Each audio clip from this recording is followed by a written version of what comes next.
queridos, mais um dia nós estamos aqui e se você está aqui me ouvindo é porque você quer um pouquinho mais do Senhor na sua vida, é porque você quer um pouquinho mais da palavra de Deus.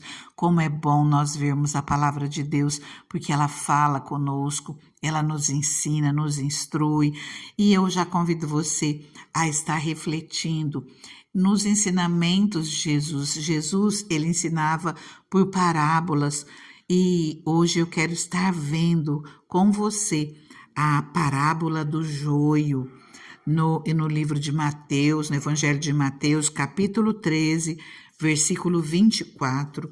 A palavra nos diz assim: Jesus lhes contou outra parábola dizendo: o reino dos céus é como um homem que semeou boa semente em seu campo. Mas enquanto todos dormiam, veio o seu inimigo e semeou o joio no meio do trigo, e se foi. Quando o trigo brotou e formou espigas, o joio também apareceu. Os servos do dono do campo dirigiram-se a ele e disseram: o Senhor não semeou boa semente em seu campo? Então de onde veio o joio? Um inimigo fez isso, respondeu ele. Os servos lhe perguntaram: o Senhor quer que o tiremos? Ele respondeu: não, porque ao tirar o joio, vocês poderão arrancar com ele o trigo. Deixem que cresçam juntos até a colheita. Então direi aos encarregados da colheita: juntem primeiro o joio e amarrem-no em feixes para ser queimado. Depois juntem o trigo e guardem-no no meu celeiro. Queridos, continuando essa mesma palavra no versículo 36, tem por título assim: a explicação da parábola do joio, aqui mesmo em Mateus 13, no versículo 36. Então, ele, Jesus, deixou a multidão e foi para casa. Seus discípulos aproximaram-se dele e pediram: explica-nos a parábola do joio do campo. Ele respondeu: aquele que semeou a boa semente é o Filho do Homem. O campo é o mundo, e a boa semente são os filhos do reino. O joio são os filhos do maligno, e o inimigo que o semeia é o diabo. A colheita é o fim desta era, e os encarregados da colheita são os anjos. Assim como o joio é colhido e queimado no fogo, assim também acontecerá no fim desta era. O Filho do Homem enviará os seus anjos e eles tirarão do seu reino tudo o que faz tropeçar e todos os que praticam o mal. Eles os lançarão na fornalha ardente, onde haverá choro e ranger de dentes. Então os justos brilharão como o sol no reino do seu Pai. Aquele que tem ouvidos, ouça. Amém? Queridos, quanto mais nós vemos a palavra do Senhor, nós vemos que o Senhor nos ensina aquilo que nós precisamos saber em todas as áreas da nossa vida. Ele nos conduz em todas as áreas. E aqui nós vamos observar um pouquinho como nós devemos tratar o nosso próximo, principalmente aqueles que estão servindo junto conosco, que estão adorando junto conosco. A palavra, ela vem falando que o reino dos céus é semelhante a um homem que semeou boa semente em seu campo e, de repente, enquanto todos dormiam, veio o inimigo e semeou o joio no meio do trigo. E o joio, enquanto ele está crescendo, ele é muito semelhante ao trigo, mas depois ele pode ser identificado. Na hora da colheita, é que ele vai ser identificado, porque aqui fala que enquanto está crescendo, não deve mexer nele. E eu fico imaginando aqui pessoas dentro da igreja. Ali tem o trigo e tem o joio. Tem aqueles que servem ao Senhor, tem aqueles que são enviados especificamente pelo inimigo para estar ali destruindo, para estar ali atrapalhando, para estar ali tirando da presença de Deus. Existem outros que não são plantados pelo maligno, que estão ali porque estão em crescimento, ainda precisam corrigir suas falhas.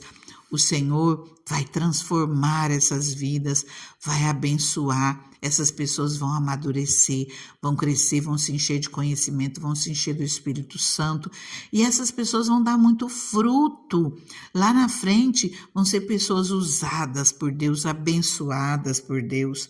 Só que nós, com o nosso olhar humano, nós olhamos e vemos essas pessoas como joio. Essas pessoas que estão ali só para atrapalhar, essas pessoas que estão ali são pessoas erradas, pessoas que não deveriam estar ali porque não são dignos.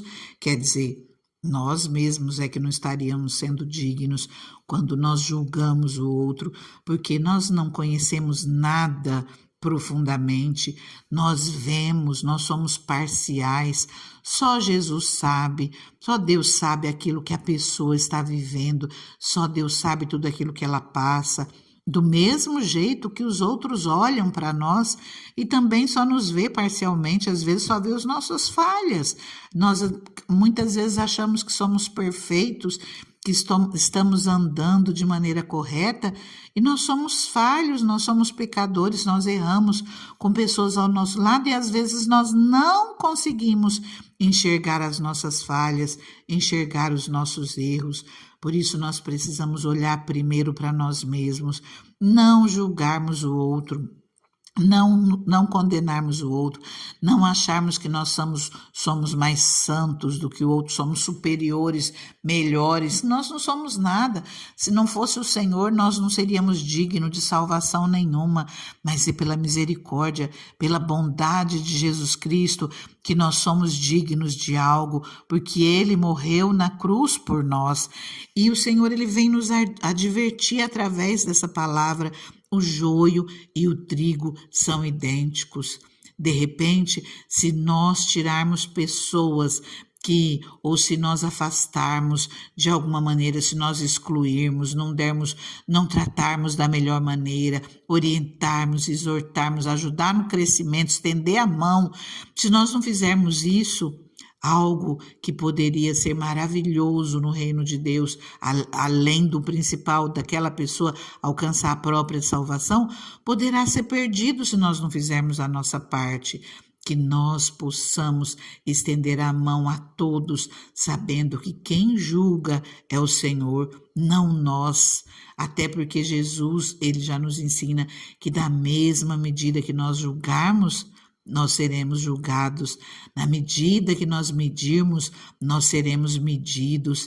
E também fala que nós nos tornamos indesculpáveis quando nós julgamos os outros e nós praticamos as mesmas falhas, os mesmos erros. Então, que nós possamos estender a mão a cada um que está buscando o reino de Deus e que nós possamos ajudá-los a levantar, a crescer.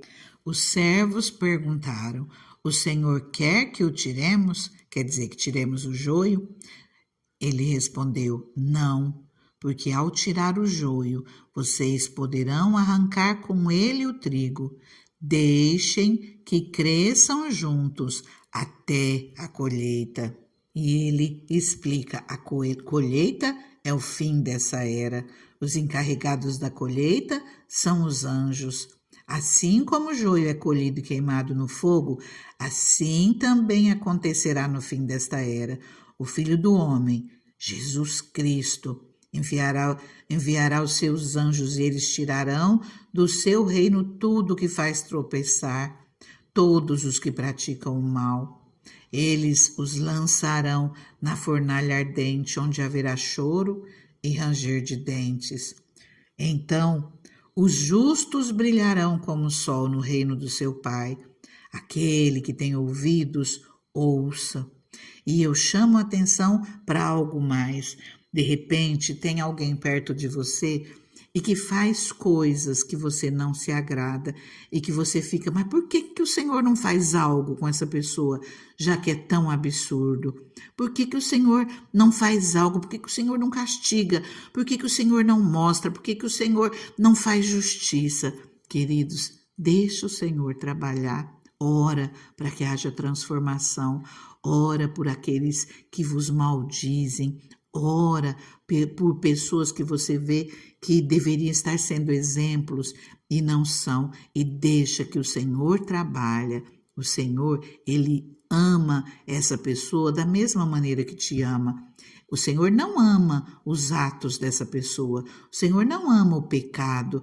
O Senhor se agrada daqueles que buscam a Ele, daqueles que obedecem os seus mandamentos, mas o Senhor pode fazer uma transformação maravilhosa nessa vida, e é por isso que o Senhor tem o tempo dele e não o nosso, porque na hora certa Ele vai agir. A palavra do Senhor já diz lá no livro de Pedro, um dia para Deus é como 1000 anos, e 1000 anos como um dia, para que ninguém se perca. Amém? Eu convido você a orar comigo. Deus maravilhoso, nós acabamos de ver essa palavra, Pai, que nós possamos, Deus, a cada dia olhar o nosso próximo com o seu olhar de amor, Deus, assim, Senhor, como o Senhor nos amou de maneira tão maravilhosa e hoje nós estamos na Tua presença. Pai, pode ter pessoas aqui comigo, Deus, que ainda não te conhecem, Pai. Que essa pessoa saiba, Deus, que ela é amada e que essa palavra não chegou até ela à toa, não chegou em vão, mas porque o Senhor a ama e o Senhor quer que ela faça parte do teu reino, mesmo que ela não se sinta digna, que ela possa já ter entendido que não é pela nossa bondade, não é porque nós somos perfeitos, mas é que Jesus, Ele nos justifica, Jesus nos torna dignos e o Espírito Santo a cada dia vai nos ajudando na nossa caminhada para que nós possamos ser cada dia melhores, cada dia errarmos menos, sermos cada dia mais parecidos com Jesus. Senhor, nos alcança, nos abençoa, perdoa as nossas falhas, perdoa a nossa língua, perdoa, Senhor, cada vez que nós julgamos, perdoa-nos, Deus, pelos erros que cometemos com os nossos próximos, nos encha de amor e bondade, Pai, nos encha de conhecimento da Tua palavra, para que nós possamos dar frutos, para que nós possamos ter compreensão, amor, bondade, estendermos as mãos para cada um que precisa, Pai, para que nós possamos praticar a Tua palavra, para que nós possamos obedecer a Tua palavra, Deus, e deixar que o Senhor trabalhe, o Senhor cuida do seu reino, o Senhor faz aquilo que é melhor, nada saiu do seu controle. Jesus é soberano e continua agindo, está no controle, no comando de tudo. E nós entregamos, Senhor, tudo nas Tuas mãos. Senhor, eu entrego em especial, Senhor, as lutas que essa pessoa que está aqui orando comigo, Pai, tem passado, Deus. O Senhor sabe tudo aquilo que ela vive, Pai, as afrontas que sofre, Deus. Nós te pedimos, Senhor, venha socorrer, venha, Pai amado, trabalhar nessa situação de maneira que seja resolvida, Pai. Vem entrar com salvação, Senhor, na vida daqueles, Pai, que tem trazido luta, que tem trazido aflição aos corações, Pai, naqueles que perseguem, naqueles que batalham contra. Estende a Tua mão, Pai. Nós não podemos tirar, Pai, e nós não queremos que o Senhor tire, mas nós pedimos, transforma, Pai, salva, cura, enche com Teu amor e bondade, para que nós possamos também ter paz, ter tranquilidade naquilo que nos incomoda, naquilo que nos faz mal. Abençoa, Senhor, essa vida que ora comigo de uma maneira especial, Pai, em todas as áreas da vida dela, Senhor, meu Deus, que o Senhor seja esse socorro, que o Senhor seja a mão que tira das muitas águas, que o Senhor venha, Pai amado, entrando com providência naquilo que ela necessita, Pai. Senhor, que essa pessoa possa ver a Tua bondade, que ela possa experimentar da Tua bondade, ver o Teu agir, o Teu mover na vida dela, Senhor, que ela cresça em fé a cada dia mais, no nome de Jesus. Amém? Fica com Deus, fica na paz, que Deus te abençoe grandemente.